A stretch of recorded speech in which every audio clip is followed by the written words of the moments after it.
I come in, sir? आइए। Good evening, ma'am. Good evening, sir. Good evening, बैठिए। Thank you, sir. Jyoti, Yes, sir. आपके नाम से Yes, sir. और कोई प्रसिद्ध महिलाएं बताओ। Sir, राजनीति में भी हो सकती है। I'm not able to recall right now. अच्छा, आपने पीसीएम किया Yes, sir. और फिर आप सिविल इंजीनियर बन गए। Yes, sir.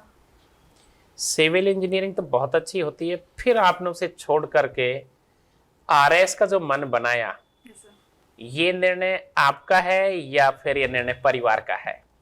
सर ये निर्णय मेरा ही है। सिविल इंजीनियरिंग करना भी निर्णय मेरा ही था। सिविल इंजीनियरिंग करने के पीछे मेरे 2 रीज़न थे।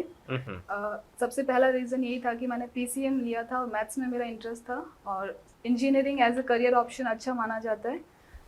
और दूसरा रीज़न ये था कि मुझे अगर एक नेशनल लेवल का कोई इंस्टीट्यूट मिलता है तो एक एक्सपोजर मुझे अच्छा मिलेगा। मैं अपने होम टाउन से बाहर निकल के अगर स्टडी करती हूँ हायर स्टडीज़, तो अकेडमिक्स के साथ साथ में मुझे अपनी पर्सनालिटी डेवलपमेंट में भी काफ़ी मतलब तो फिर एमटेक करने के बाद, बीटेक करने के बाद एमटेक के बारे में नहीं सोचा? नो सर, एमबीए के बारे में नहीं सोचा? No sir. वहां आपको ज्यादा फ्यूचर अच्छा नहीं लगता था या फिर आपने यहाँ पर शासन, प्रशासन, सामाजिक प्रतिष्ठा, ये सब चीजों को ध्यान में रखते हुए?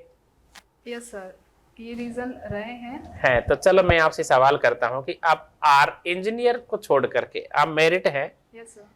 आप 2 बार मेरिट आई हुई हो, साबित है कि आप इंटेलिजेंट है, इंजीनियर भी आप बहुत बेहतरीन होती, यस सर। ये तो पक्का है। प्लेसमेंट यदि होता तो बहुत अच्छा होता, यस सर। आरपीएससी के द्वारा होता तो होता, यस सर। लेकिन आरएस बनने वाला जो विषय है, कोई 2 कारण बताओ कि आप आरएस क्यों बनना चाहती हैं? सर आरएस बनने के पीछे मेरा सबसे बड़ा रीज़न यही है कि मैं एक प्रिविलेज बैकग्राउंड से, मुझे लगता है कि मैं एक प्रिविलेज बैकग्राउंड से आती हूँ कि जहाँ मुझे ये अपॉर्चुनिटी मिली कि मैं अच्छा एजुकेशनल अचीवमेंट कर सकती हूँ। और अगर मुझे ऐसी अपॉर्चुनिटी आगे प्रशासन में जाके मिलती है कि मैं अपने नॉलेज को यूज़ करूँ, यूटिलाइज करूँ अपने स्टेट के लोगों के लिए, उनको मैं उन्होंने मतलब समाज ने मेरे लिए जो किया है उसको मैं रिटर्न कर सकूँ।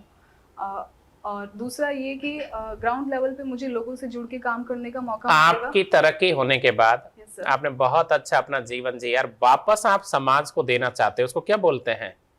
सर अगर सिलेबस वाइज में देखो तो एथिक्स में हम एक ऋण का कॉन्सेप्ट पढ़ते हैं। सोसाइटी के प्रति हमारा ये ऋण होता है कि अगर सोसाइटी ने हमारे लिए डायरेक्टली और इनडायरेक्टली हमारे अंदर कुछ कंट्रीब्यूट किया है तो हमारा ये फ़र्ज़ बनता है कि हम सोसाइटी को वापस जो हम कर सकते हैं सोसाइटी के लोगों के लिए, उनकी वेलफेयर के लिए, तो वो हम आपने करें। वैसे तो इंजीनियरिंग किया, लेकिन हिस्ट्री, ज्योग्राफी, पॉलिटिक्स सब कुछ पढ़ा है आरएस में। तो यस सर।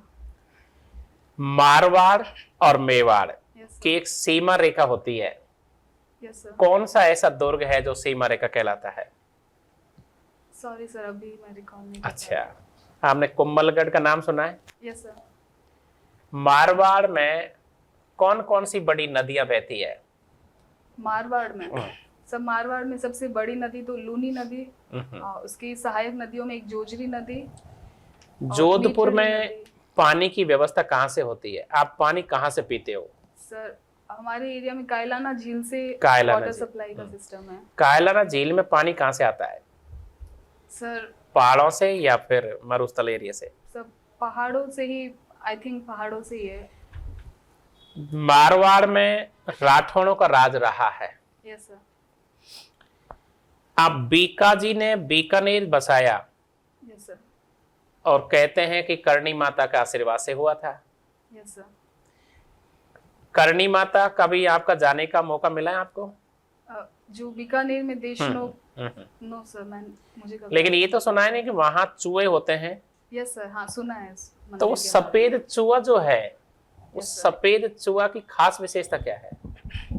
सर एग्जैक्टली तो मुझे नहीं पता। अच्छा अच्छा। बट मुझे ये पता है कि वहाँ पे एक ऐसा माना जाता है कि जो सफेद चूहा देखता है तो उसका भाग्य अच्छा, बैग खुल जाता है, मतलब करणी माता आशीर्वाद दे देती है। हाँ मतलब पॉजिटिव फॉर्च्यून के साथ उसको जोड़ा जाता है। तो राठौड़ शासकों में जोधपुर में यस सर। दुर्गा दास भी आप जानती हो, यस सर, ये बड़े स्वामी भक्त हैं, यस सर, वीर योद्धा हैं। यस सर, इनके साथ कोई घटना घटती है कि इनको देश निकाला दिया जाता है, जिनको बचाया था महाराजा अजीत सिंह जी को यस सर, जान पे खेलकर औरंगजेब से, यस सर। और फिर अजीत सिंह जी साहब ने उनको देश निकाला दे दिया। आप क्या कहना चाहोगे इस निर्णय पर? ये कैसा निर्णय था? सॉरी सर, इसके बारे में मुझे डिटेल्ड इंफॉर्मेशन ध्यान नहीं। मुझे बस हाँ। अच्छा अच्छा, इंटरनेशनल रिलेशन भी आपका अच्छा विषय है। यस सर, यदि आपको किसी दूसरे देश में जाने का मन करे या सरकार भेजे अधिकारी के रूप में, यस तो सर। यूरोप जाओगे या अमेरिका जाओगे, इधर चाइना जापान की तरफ जाओगे, नीचे ऑस्ट्रेलिया की तरफ जाओगे एज ए अधिकारी के रूप में? मतलब कुछ फंक्शन सरकार यदि भेजना चाहती है, सुविधाएं देती है सरकार, भेजती है, कभी बहुत ट्रेनिंग होती है इस तरह की, कौन सा ऐसा भाग है जो आप पसंद करती हो या आपकी चॉइस है? यस सर, सर मैं यूरोप चूज करूंगी। Europe, okay. philosophy of your life. Philosophy of my life sir, positive mind के साथ में पॉजिटिव लाइफ जीते हुए एक्सीलेंस की तरफ बढ़ना। आप अपने आप को अपनी 60 की उम्र में कौन सी फिलोसफी चेंज पाओगे इस फिलोसफी से? सर चेंज, मेजर चेंज तो नहीं बोलूँगी मैं। पॉजिटिव माइंड हमेशा हर स्टेज में, लाइफ की हर स्टेज में जरूरी है, और मुझे लगता है कि ओल्डर एज में ये कहीं और ज़्यादा महत्वपूर्ण हो जाता है, क्योंकि वहाँ पे बहुत सारे डिप्राइवेशन हमें फेस करने को मिलते हैं, चाहे वो सोशल लेवल पे हो या फिर फिजिकल हेल्थ। और 10th में आपकी मेरिट आई, यस सर, 12th में आपकी मेरिट आई, यस सर, अभी आप SDM बन जाएंगे, यस सर। फिर आपके हैप्पीनेस इंडेक्स में कैसे ग्रोथ हो रही है? सर हैप्पीनेस इंडेक्स, मैं समझती हूँ कि मेरी हैप्पीनेस इस चीज़ से जुड़ी है कि मैं अपने लोगों के लिए कितना कर पाती हूँ। अगर मैं उनके लिए पॉजिटिवली लाइफ में कुछ कंट्रीब्यूट कर पाती हूँ, उनकी लाइफ मतलब सोशल स्टेटस में या कैसे भी उनकी लाइफ में चेंज ला पाती हूँ, तो वो मेरे लिए एक सेटिस्फैक्शन होगा कि मैं अपने नॉलेज को, अपनी पोजीशन को यूज़ करके उनकी लाइफ में कुछ चेंज कर पा रही हूँ। क्या आप बता सकते हैं कि पटवारी से लेके CS तक यस सर। जो पदों का अनुक्रम है वो Yes, क्या है? सर सबसे प्रशासन में नीचे पटवारी, उसके बाद नायब तहसीलदार, सॉरी गिरदावर, उसके बाद नायब तहसीलदार, देन तहसीलदार, then SDM and then district collector and then आराम से। डिस्ट्रिक्ट कलेक्टर एंड उसके बाद में CS। SDM के 2 कार्य बताइए। सर SDM के अलग अलग भूमिकाओं में अलग अलग कार्य होते हैं।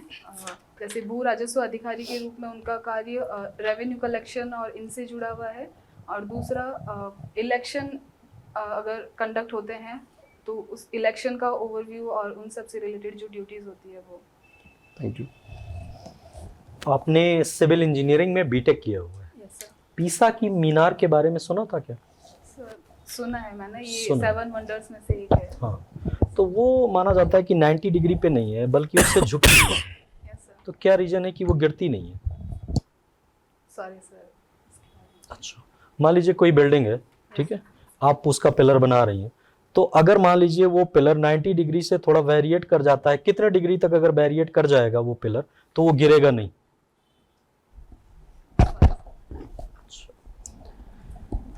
आपने जो ब्रिज बनाए जाते हैं किसी रिवर के ऊपर, इसके बारे में सुना होगा, देखा होगा। Yes sir. तो जो पिलर बनते हैं, ठीक है, तो पिलर का बेस बनाया जाता है ना, यस सर। बेस बनाया जाता है जहां से ऊपर बनाना शुरू होता है।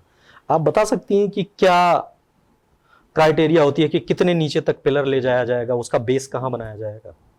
सर वो सब ग्राउंड लेवल कैसा है उस पर भी डिपेंड करेगा कि वहाँ की स्टेबिलिटी, सॉइल की स्टेबिलिटी और वो सब कैसा है।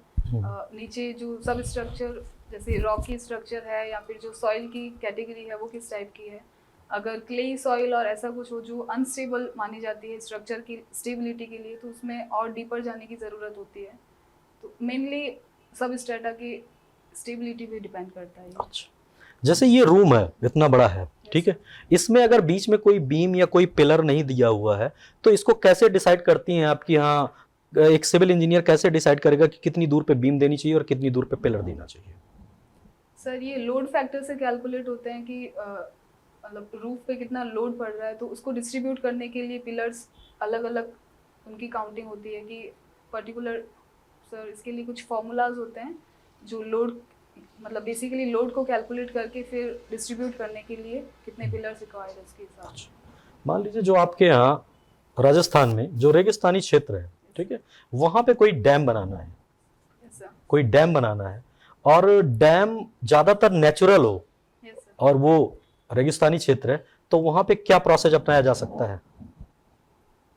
प्रोसेस मतलब मैं समझी नहीं। प्रोसेस कहने का मतलब कि वो रेगिस्तानी क्षेत्र है, यस सर। ठीक है, और नेचुरल डैम बनाना है, कोई आपको ऐसा उसमें material cement and so on चीजें नहीं यूज करना है, एक नेचुरल डैम बनाना है, यस सर। ठीक है, जैसे पहले के समय में बनते थे। यस तो वहां पे किन चीजों का आप ध्यान रखेंगे कि सर राजस्थान में जैसे हमारे यहाँ रेतीली मिट्टी पाई जाती है, तो कंस्ट्रक्शन के लिए ये अच्छी नहीं मानी जाती है क्योंकि बहुत ही लूज सैंड में कंसीडर किया जाता है, तो ये स्ट्रक्चर की स्टेबिलिटी को इफेक्ट कर सकती है।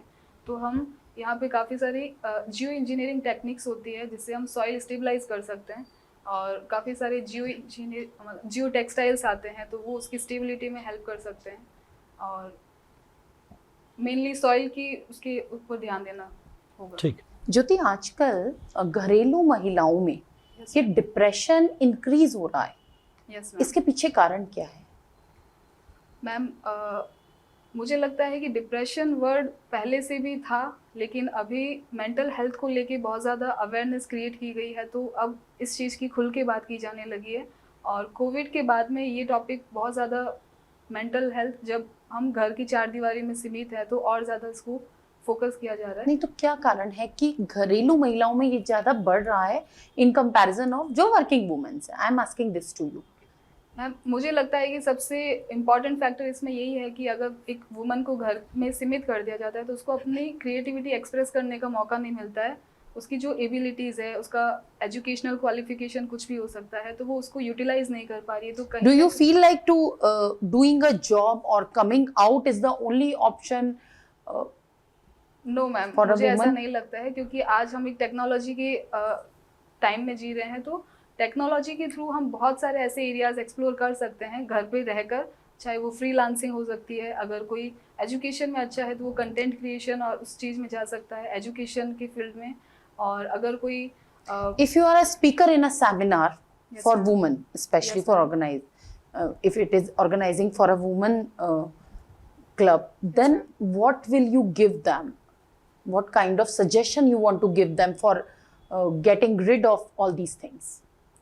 उसमें मैम मैं सबसे पहले यही बोलूँगी कि अपनी जो एबिलिटीज़ है वो एक्सप्लोर करे पहले, कि वो किस चीज़ में अच्छी है उसको आइडेंटिफाई करे, एंड देन उसके लिए बहुत सारे NGOs काम करते हैं तो वो उनसे कांटेक्ट कर सकते हैं जो उनको गाइड कर सकते हैं अगर उन्हें किसी तरह की गाइडेंस चाहिए। और मैं उनको Thank you. Thank you ma'am. आपकी हॉबी बुक्स पढ़ना है यस सर। और वॉलीबॉल की आप खिलाड़ी रही है कॉलेज में मैंने खेला है। कॉलेज में, यस सर। इंजीनियरिंग कॉलेज में, यस सर। जयपुर में, मालवीय नगर में। Yes sir. किस प्रकार की पुस्तक पढ़ती हैं आप? सर मेरा इंटरेस्ट मेनली जो मेरी पर्सनालिटी में एक इम्प्रूवमेंट करे, ऐसी बुक्स जो मुझे एक अच्छी मतलब एक इनरिचिंग। पुस्तक तो बहुत सारी है, तो सभी करती है पर्सनालिटी को डेवलप, तो लेकिन आपने अभी कौन सी पुस्तक पढ़ी है जो आपको अच्छी लग रही है और सर, बार बार मैंने- दोबारा मन करेगा पढ़ने का? सर हाँ, यस सर, मैंने अभी the power of positive thinking by Norman Vincent पढ़ी है।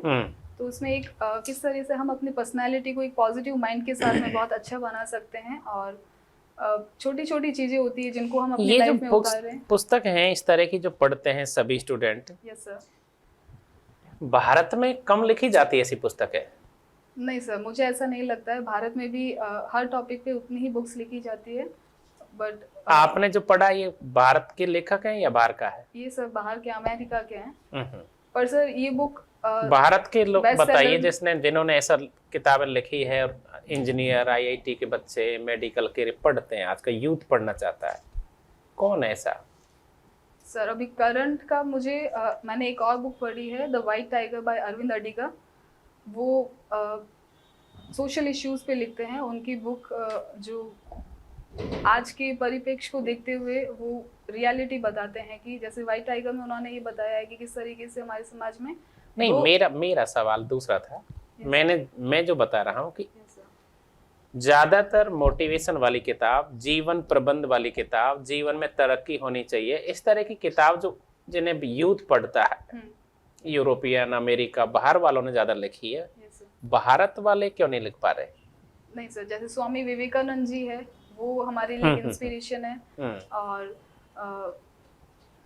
बिल्कुल सही। एपीजे अब्दुल कलाम जी की बुक्स है, the Wings of Fire and You Are Born to Blossom, ये भी हमें उतना आपने आपके पसंदीदा विषय में जोधपुर का भी यस सर, मुझे किया?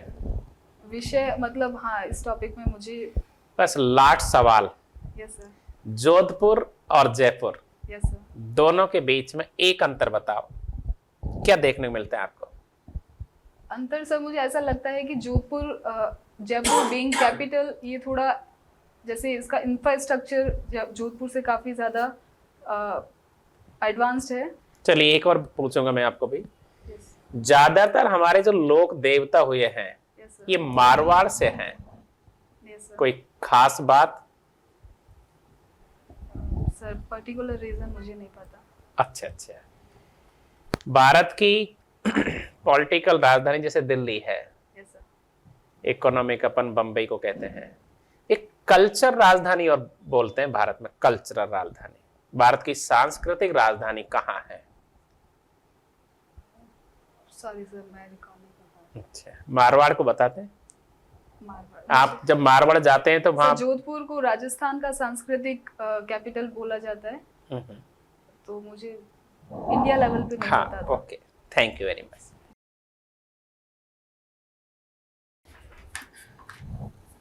कॉन्फिडेंस इंटरव्यू में, चाहे सिविल सर्विस यूपीएससी का हो, आरपीएससी का हो, सबसे महत्वपूर्ण पॉइंट माना जाता है, और ये आपका बेस्ट है, अच्छा है ये। आई कांटेक्ट, अधिकांश विद्यार्थी 80% विद्यार्थी आई कांटेक्ट को अभी बना नहीं पा रहे हैं, Yes, sir. ये आपका सही है। आई कांटेक्ट भी, Okay, sir. चेहरे की मुस्कुराहट जो है बोलते समय आप सभी सवालों पे सही है, लेकिन कभी सॉरी बोलने का अवसर आ ही जाता है, Yes, sir. कैसे ही सवाल हो भले ही। सॉरी बोलते समय भी ये मुस्कुराहट जो है ना, प्रसन्न चिंता, ये रहना जरूरी है। Okay, sir. मतलब सॉरी को कभी भी अपराध बोध की दृष्टि से नहीं देखना है, और Yes, sir. होता है लेकिन ये सब किसी को भी यदि आप पूछते जाओगे, कितना ही कोई कॉन्फिडेंट, कितना ही आत्मविश्वास से भरा आदमी है, गलती से सॉरी, तो उसके चेहरे के हाव भाव Change हो जाता है। चेंज होते हैं। वो बिल्कुल चेंज नहीं होने चाहिए। Okay, sir. यदि वो चेंज हो रहे हैं, इसका मतलब है कि अपन ठहर रहे हैं, झटका सा लग रहा है, Yes, sir. और चारों एक्सपर्ट मेंबर आपको देख रहे हैं, उस वक्त भी आप बहुत प्रसन्नचित भाव से रहे, ठीक है ना। बस एक सुझाव यह है कि आरएस का जो इंटरव्यू है वो अपने जन्म स्थान से, अपने तहसील से, अपने जिले से, और उसके बाद स्टेट से चलता है। अब ज्यादातर अपने स्थान का जो इतिहास है या ज्योग्राफी है, या फिर वहां का थोड़ा बहुत इकोनॉमिक वाला, कल्चर वाला पार्ट है, तो अपन को राजस्थान मारवाड़ का थोड़ा हिस्ट्री Yes, sir. Yes, जो sir. ये छोटा मोटा जो मैंने भी नहीं prepare किया अभी। हाँ, वो उसको थोड़ा सा तैयार Yes, sir. करना है। अब आपको अपने आप महसूस हो गया होगा कि मॉक इंटरव्यू देना तो बहुत जरूरी है, क्योंकि ये वही चीज पकड़ा है जो मैंने नहीं किया है। सर हिस्ट्री मुझे प्रिपेयर करनी है, हाँ, मैंने। आराम से, है ना, Yes, और sir. सब कुछ अच्छा रहेगा। Yes, sir. बहुत ज्यादा जरूरी नहीं कि सभी सवालों के जवाब दिए जाएं। कोशिश करें कि मैं इसका दूं या नहीं दूं, लेकिन जिसका दूं ऐसा दूं कि चार ध्यान आकर्षित कर ले, Okay. ठीक है ना।